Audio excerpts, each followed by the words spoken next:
Right.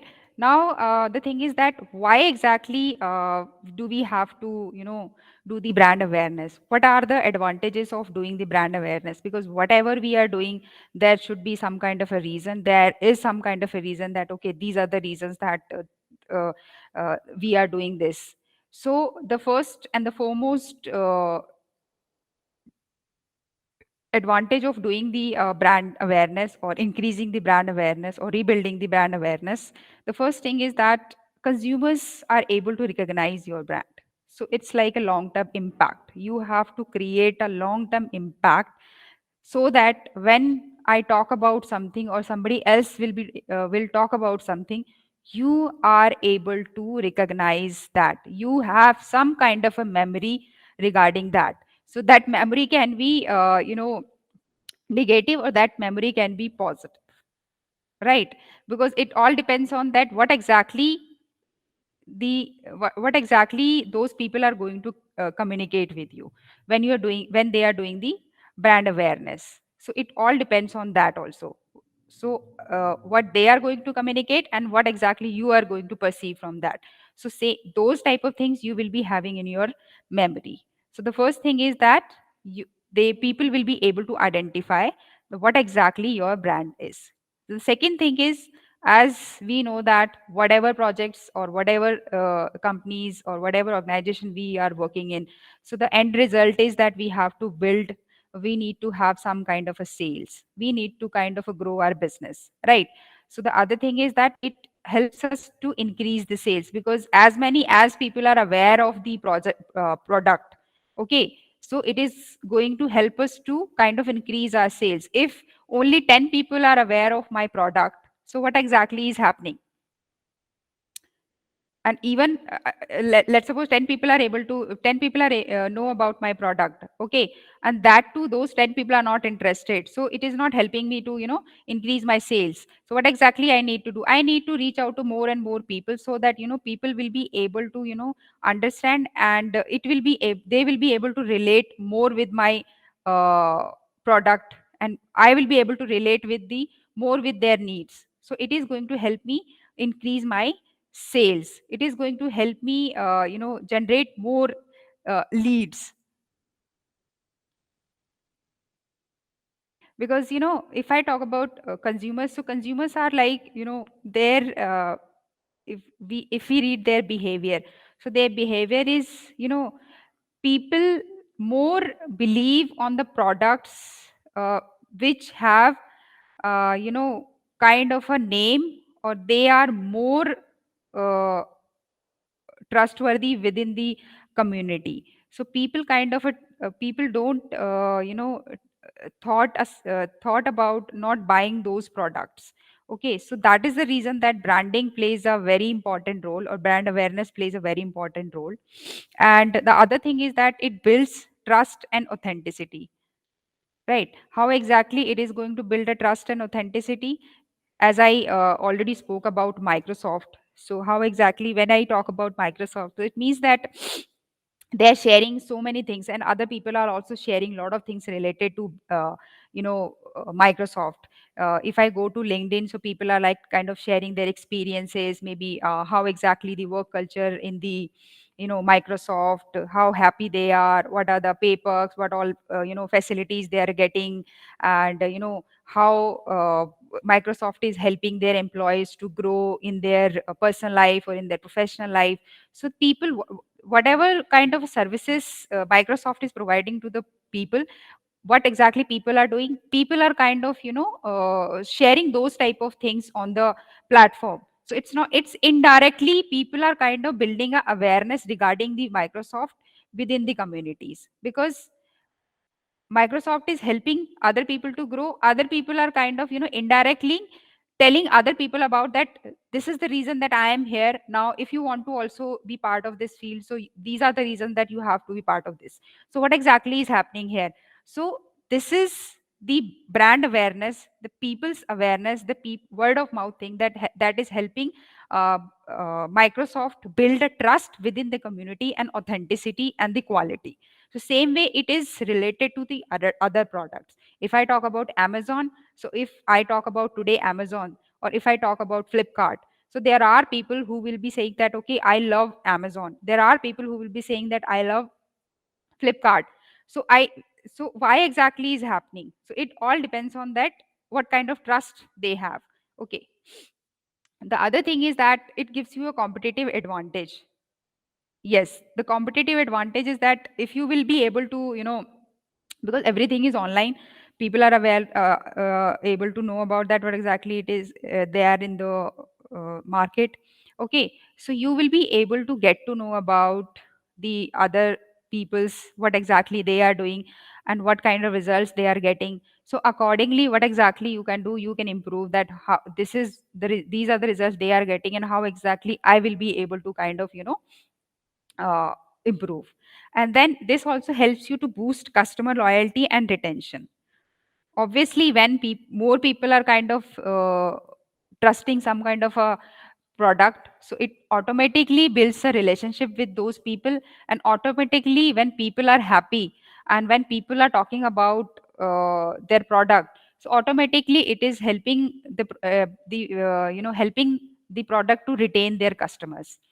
Okay. And the other thing, this is what we have already discussed, that the there are like two components which we have already discussed, right? So in brand awareness plays a very important role in consumer purchase decision making process. So the earlier fifth 5 point which we have discussed, so if I kind of summarize all those things, so end result, what exactly we want people to kind of take some kind of action related to our brand, because end result is that we need to get the business, right? And brand awareness is also a key indicator of brand's market performance, which I have already given you the example, that if, because right now, what exactly is the problem, that there are like 10 or 20 companies which are doing same things in the same category, right? So now all are using digital marketing. Everyone is building brand awareness. Everyone is doing all sort of things, same sort of things. So now, if we are doing a brand awareness, it also help us to see that how exactly our brand is going to perform within the market. So this is also helping us to know about the brand performance in the market, right?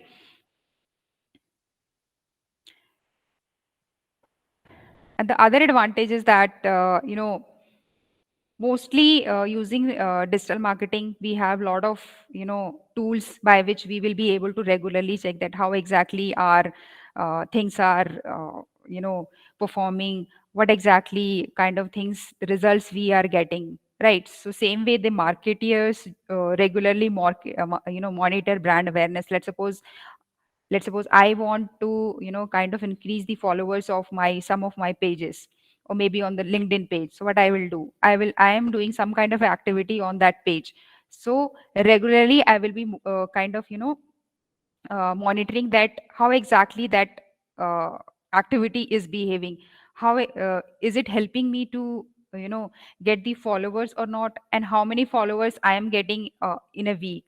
Okay, how many people are kind of following, and is there any retention, what exactly is the retention rate and all. So regularly I am monitoring the kind of action I am doing related to the brand awareness, right? And if the level of the brand awareness actually falls below the predetermined threshold, so maybe I'll say that, okay, if I will be running a campaign, and through that campaign I expect maybe 2000 followers in a day. Okay, so now I need to check that is it happening or not. If that is not happening, so I need to see that why exactly that is not happening, right?